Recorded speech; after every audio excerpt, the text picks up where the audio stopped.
예, 안녕하세요. 튜터리 영어 연구소의 튜터리 선생님입니다. 세 번째 시간이죠. 출제 경영과 상관없는 1등급 영어 공부. 들어가기 전에 조금 기분 나쁜 얘기를 할 겁니다. 만약 여기부터 보신다면요.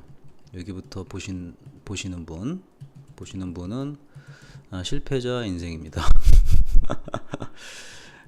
근데 이제 순서대로 여기라면, 그죠? 여기라면 성공자 인생입니다. 왜 이런 얘기를 하냐면은 모든 일에는 그 순서가 있습니다. 그래서 그 순서는 굉장히 중요합니다. 세미나를 기획한 사람이 그 순서를 기획했을 때는 그 의도가 있습니다. 그래서 그 의도를 제대로 파악하면서 따라오시는 분이야말로 그 세미나 기획자가 전달하는 컨셉을 제대로 받으실 수가 있는 거고, 그냥 사전 찾아보듯이 그냥 취향대로 달콤한 거 이렇게 쿡 눌러보신 분들은 다른 일도 그렇게 하실 가능성이 굉장히 높습니다. 그래서 그렇게 계속 일을 해오셨다 그러면은 깊게 갖고 있는 테크닉은 없을 거예요.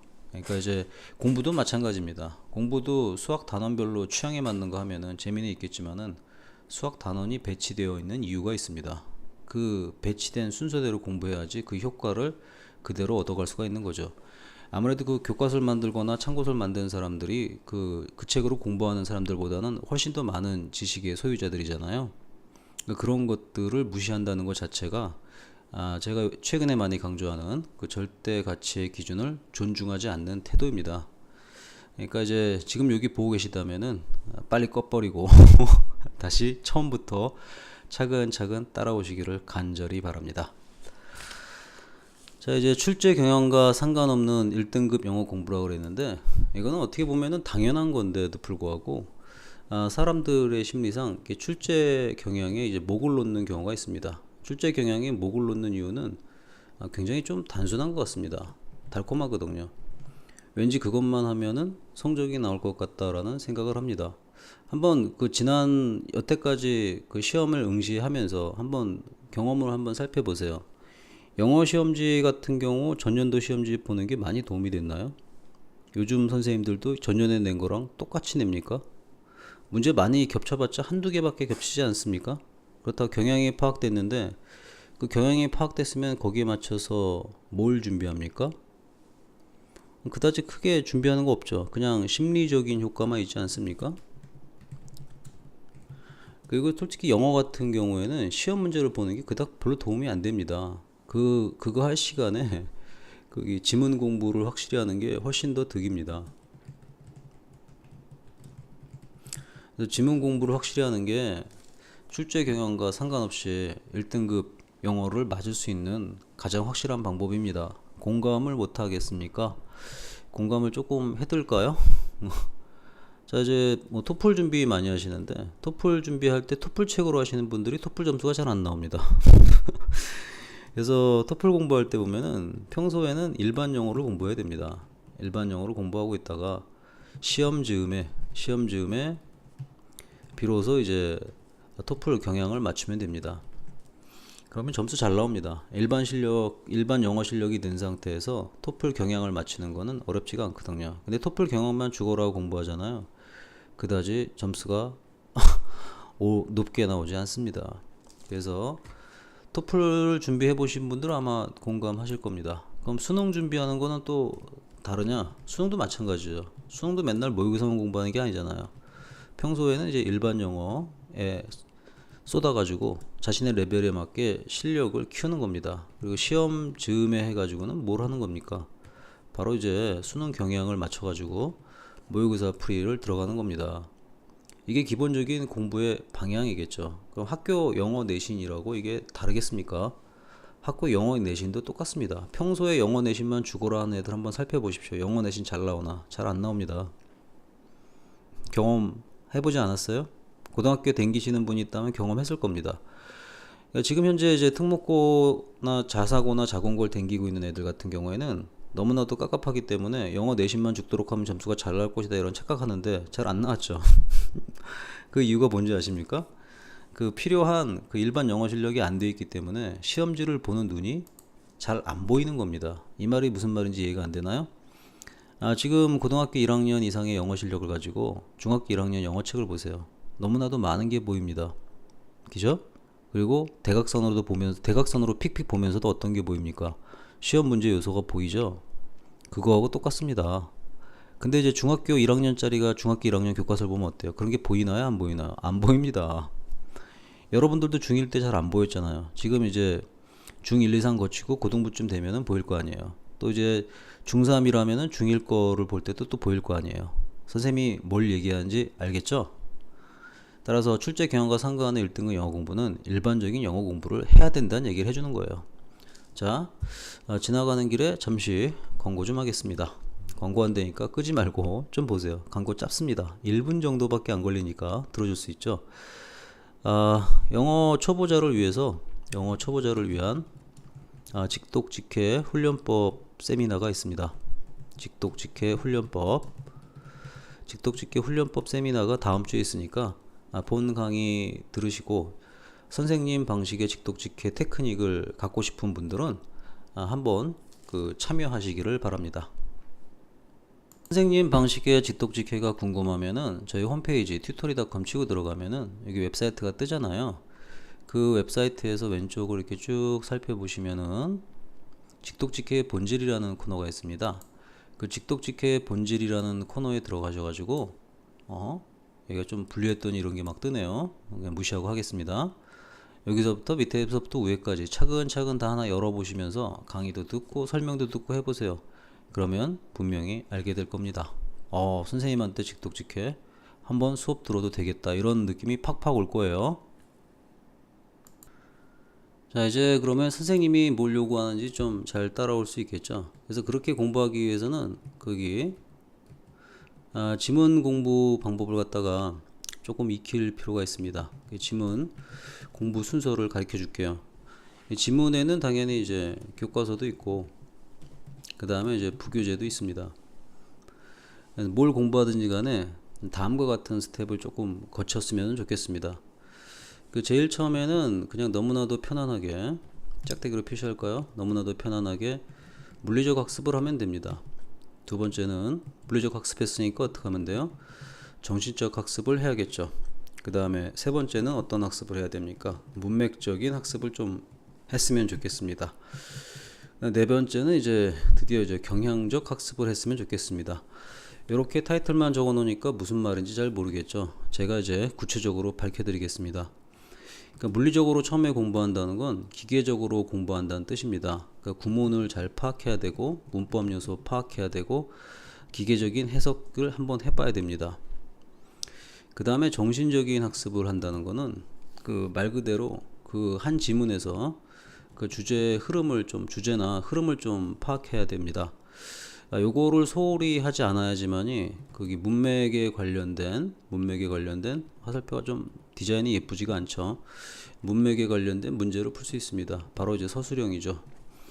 영어로 쓰는 주제문도 있고 한국말로 쓰는 주제문도 있는데 이런 건 이제 깔끔하게 잘 떨어지는 지문에서 많이 나옵니다. 그러니까 이제 주제 흐름을 갖다가 두 번째 학습할 때는 반드시 하면서 해야 되는, 그냥 기계적으로 해석을 똑같이 하면 안 됩니다. 그 다음에 문맥적 학습이라는 게 이게 잘 모를 텐데요. 무슨 말인지. 지문 속에 동의어의 흐름을 좀 파악을 하셔야 됩니다. 그러니까 주제에 흐르는 것하고 동의어 흐름 파악하는 것하고는 사실은 별개의 문제가 아니라 거의 같은 문제인데 이렇게 나눠놓은 이유가 대부분의 아이들이 어디까지 이해하냐면 정신적으로 뭐 주제 파악한다, 흐름 파악한다 이런 건 잘 이해하는데 그러니까 문맥 속에서 지문 속에 존재하는 동의의 흐름을 파악한다 그러면은 이해를 잘 못합니다. 그런 부분을 갖다가 좀 동의의 흐름이 중요한 지문 같은 경우에는 난이도가 좀 높은 것들입니다. 되게 이제 부교재가 좀 난이도가 높은 게 많이 선택이 될 수도 있잖아요. EBS 건데 이제 고1이라 할지라도 한 고3 걸로 많이 선정이 됩니다. 그러면 이제 거기 나오면은 그런 동의의 흐름들을 충분히 느낄 수가 있어요. 그런 학습을 제가 얘기하는 겁니다. 이건 약간 조금 더 구체적인 설명이 좀 필요할 수도 있겠어요. 그 다음에 경향적인 학습은 이렇게 끝난 다음에는 학교 학교 선생님 스타일 있잖아요. 학교쌤 스타일에 적응을 좀 할 필요가 있죠. 이건 이제 바로 시험쯤에 그렇게 해야 됩니다. 되게 이제 제가 알고 있는 몇몇 학교들 같은 경우에는 뭐 죽어라고 SEF 문법을 내는 학교가 있었습니다. 그러면 이제 어떤 특정 단원에서 SEF가 나오면 좀 공부를 해둘 필요가 있죠. 그러니까 그 담당 선생님이 SEF를 너무 좋아하시더라고요. 꼭 나옵니다. 꼭 똑같은 문제는 하나도 없어요. 근데 좀 그 SEF가 들어간 곳만 나오면 내시더라고요. 근데 그런 것들은 이제 그 시험 즈음에서 꼭 파악을 해둡니다. 그 다음에 또 어떤 학교 같은 경우에는 그 심2 RV하고 그 다음에 이제 대트절로 이렇게 상호전환되는 거 있잖아요. 그것만 서술형으로 죽도록 내는 학교가 또 있습니다. 그러니까 이제 서술형에서 단골 메뉴로 나오는 것들이 몇 개 있어요. 그러니까 어떤 특정 학교에 터줏대감처럼 있는 선생님이 계시면은 꼭 그런 요소가 있습니다. 그러니까 그런 요소는 시험 즈음에 반드시 파악을 해서 알아두실 필요가 있습니다. 중3 수준에서 한번 문맥이라는 것에 대해서 한번 대충 한번 강의를 해보겠습니다. 전문적으로 하진 않고 그냥 이런 스타일의 것을 좀 파악을 하고 있으면 좋다라는 관점만 이해하시면 돼요. 만약에 이제 he is poor but he's honest 나오면은 여기 중간에 이제 but이 들어가 있잖아요. 아이고, 패널 제가 잘못 설정했습니다. 중간에 이렇게 but이 있잖아요. 그럼 이제 but 다음의 내용이 주제문이니까 he is honest가 이제 주제문이 되는 겁니다. 이런 패턴이 나올 때 이제 he is honest 여기가 이제 핵심이죠. 그럼 앞에 나와 있는 그 he is poor는 뭐냐? 이 he is poor를 서술함으로써 뒤에 있는 honest가 굉장히 강조된 거니까 걔는 엄청나게 정직해. 이게 핵심이죠.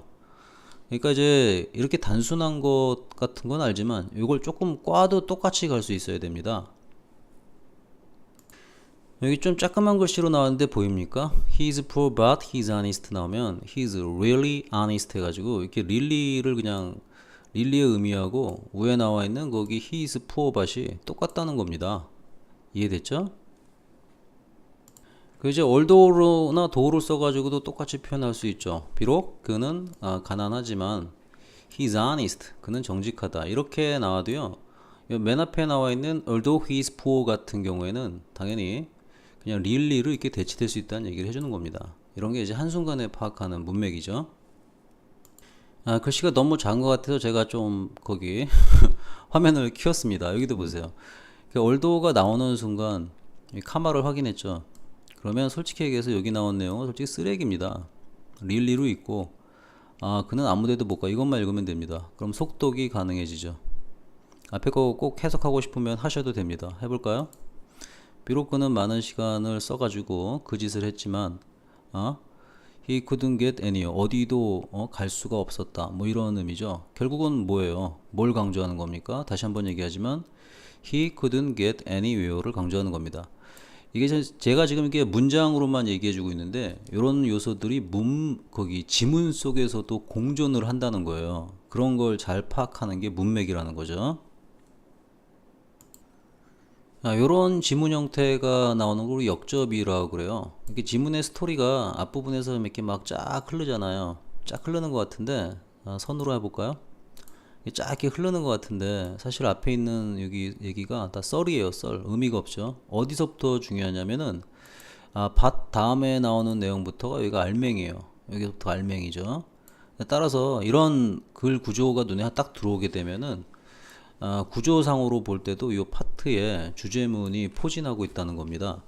이런 것들을 이제 문맥으로 다른 지문 읽을 때도 파악을 해야 돼. 이거는 제가 하나의 예만 그냥 들어주는 거예요. 그런 걸 본인이 할 수 있어야 돼요. 그러니까 지문이 이렇게 쭉 흐른 다음에 앞에 있는 건 이제 강조 역할을 해주고, 그다음에 봤 다음에 내용이 이제 바로 핵심인 거죠. 그러니까 이제 좋은 얘기로 해서 좋은 말로 해서 강조 역할이고, 그냥 좀 험한 말로 하면 쓰레기고 봤다음만 보면 된다 이렇게 되는 거죠. 이게 문맥적 독해를 할 때는 해석보다는 전체 흐름을 한번 보는 거예요. 이렇게 쭉 한번 보세요. 뭐 who도 나오네요. invented 나오고 해석하는 게 아니에요. 그 다음에 이렇게 쭉 한번 보세요. he 뭐 must have been a real genius 뭐 천재도 나오네요. 쭉 한번 읽어보는 거예요. 그 다음번에도 계속 쭉 한번 읽어 내려가는 거야. 그냥 아무 생각 없이 쭉 흐름만 보는 거예요. 이렇게 흐름 내려가다 보니까 엔덴이라는 이제 시간 분사도 좀 나오네요. 다운표에서 끝났죠. 그 다음에 이제 밭이 강렬하게 나오고 있죠. 그때 then experienced a moment of realization 나왔습니다. 이때 이제 이렇게 이 정도 패턴이 나오게 되면 이제 게임이 끝나는 겁니다. 왜냐면 밭이 나온 다음에 이 사람이 경험을 했는데 뭘 경험했습니까? 바로 이제 한순간에 realization 깨달음이 있었죠. 깨달음은 뭐예요? 앞에서 이런 썰들이 있기 때문에 깨달았다는 거죠. 그럼 그 다음번에 뭐가 나오겠어요? 주제가 나오겠죠. 주제가 나오는데 뭐라고 그럽니까? 이 사람이 I think라는 말을 써주고 있죠. I think니까 자기가 하는 말이니까 바로 주제문 바로 등장하는 겁니다. 이런 단서들 때문에 여기가 주제문이 되는구나. 이런 거를 많이 훈련하게 되면은 글 순서 같은 것에 대해도 굉장히 감각이 많이 생기게 돼요. 뒤에 조금 더 볼까요?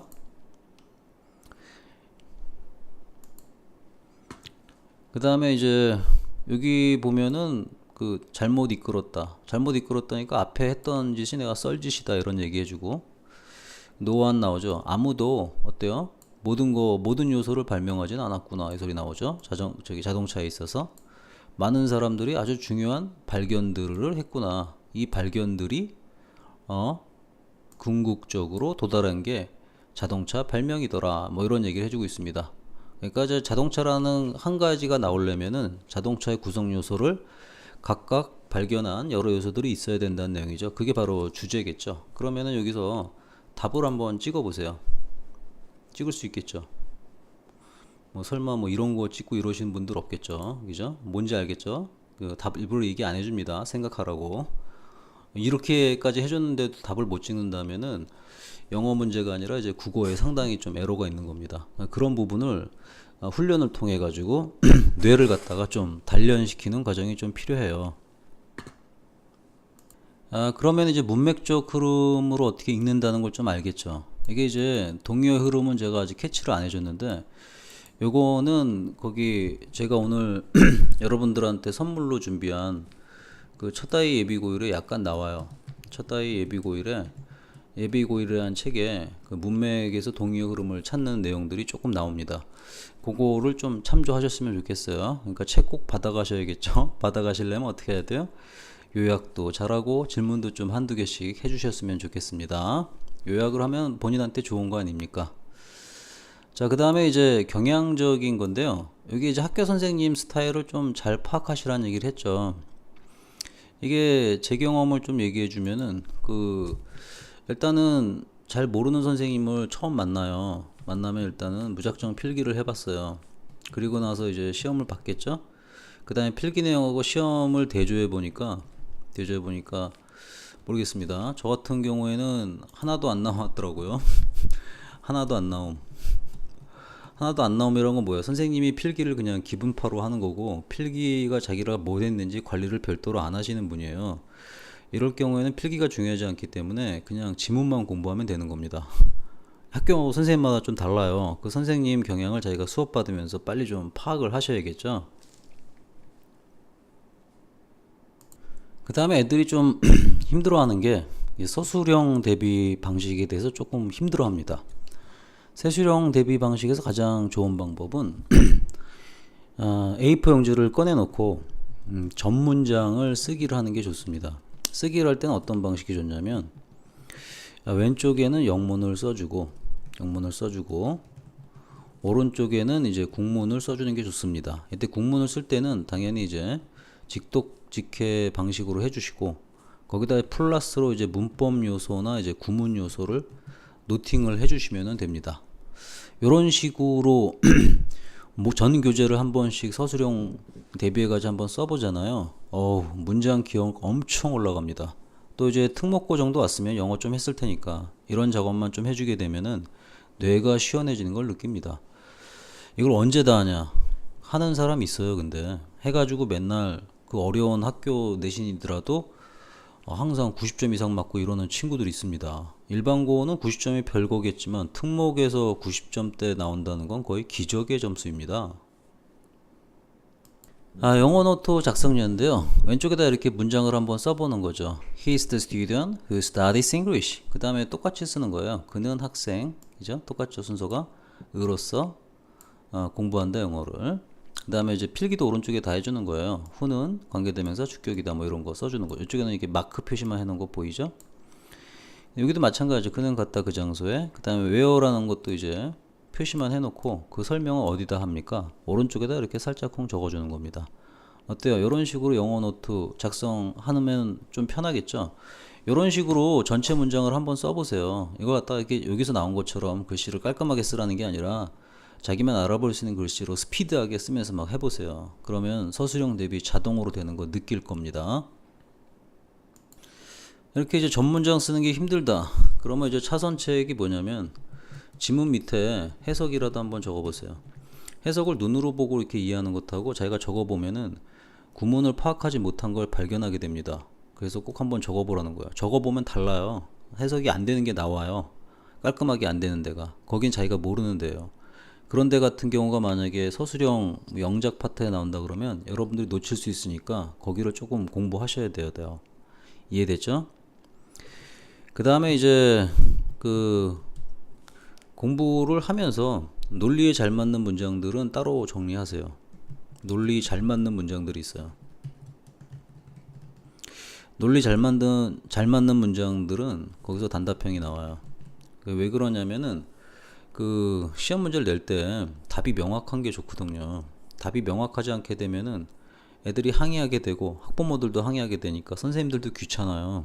그러니까 이제 문제 낼 때는 항상 논리에 잘 맞는 문장들에서 잘 내게 돼 있어요. 그런 거는 하자가 없거든. 그러면서 남들이 잘 놓칠 만한 요소들, 앞뒤가 딱딱 맞으면서 그런 게 무슨 얘기인지 알겠죠. 이제 그런 것들이 이제 교육을 하다 보면은 찍어준다 뭐 이런 표현을 쓰는데 그런 것들이 있어요. 문장들이 보다 보면은 그런 게 이제 출제 빈도가 굉장히 높아요. 그 다음에 이제 네 번째는 그 문법 요소가 많이 나오는 문장들이 있어요. 문법 요소, 밀집 문장들. 그러니까 문법 요소가 밀집해서 나오는 그 문장들 같은 경우에는 이게 영작 유형에서 많이 나와요. 영작 유형. 왜냐면 그런 요소들이 애들이 틀리거든. 그러니까 이제 영작 같은 경우에는 그냥 단순하게 외워서 쓸 수 있는 것도 있지만 그 문법 요소가 나와 있으면 그 문법 요소를 응용해서 쓰는 것도 나오거든요.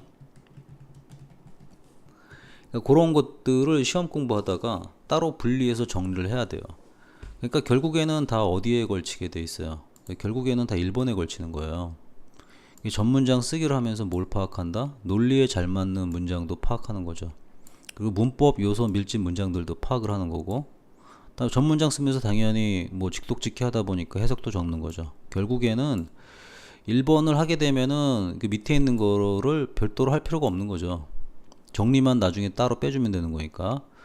그래서 이 짓을 하냐 안 하냐가 그 좀 고난이도 영어 내신이 출제되는 학교에서 성과를 낼 수 있냐 낼 수 없냐의 차이예요.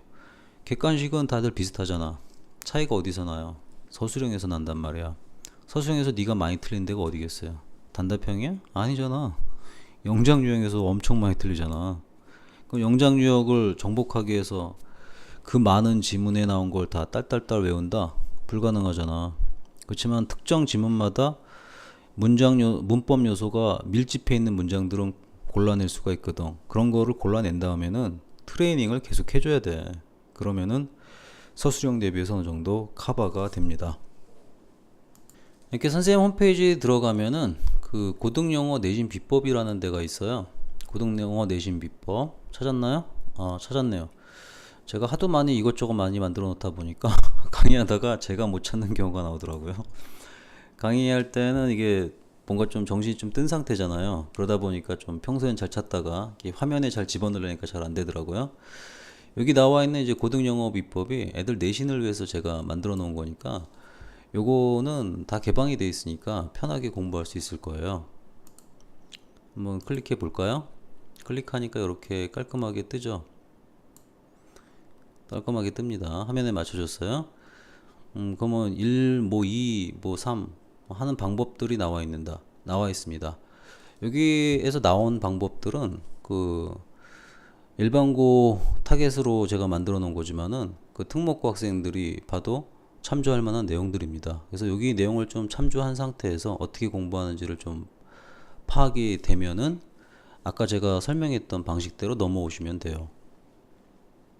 핵심적인 것들을 갖다가 하나하나 이렇게 얘기해 가지고 잘 파악되고 잘 받아들였는지를 잘 모르겠습니다.